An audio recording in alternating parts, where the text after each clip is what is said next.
काकी काय ग? आमच्या मावशीने दुधाचे पैसे दिले. बर बर.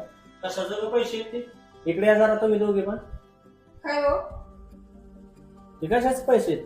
अहो त्यांची मावशी आलती पुण्यावरून की त्यांनी बाळाला 2 दिवस दूध नेलं होतं त्याचे पैसे दिले. काय अग, बाळाला 2 दिवस दूध नाही दिलं तर त्याचे पैसे किती सोय हा? एवढी गरिबी आली का आपल्याला? अगं हे शेतकऱ्याचं घर आहे. आपलं शेतकऱ्याचं माफ हे नेहमी ढळतं माप असतं. हे काय दुकानदाराचं घर आहे काय की 4 ग्राम जास्त नाही द्यायचं?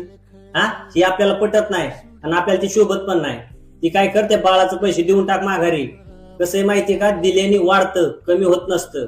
देऊन टाकते दीदीचे पैसे पहिले. धर, सांग मग त्यांना. बरोबर सांग. कसं आहे माहितीये का, पैशाच्या श्रीमंतीपेक्षा आहे ना माणुसकीची श्रीमंती सगळ्यात सर्वश्रेष्ठ असते. खरं यावं त्यांचं. आता चुकले परत कधीच चुकणार नाही. उधळीन जीव तुझ्या पायी रमानस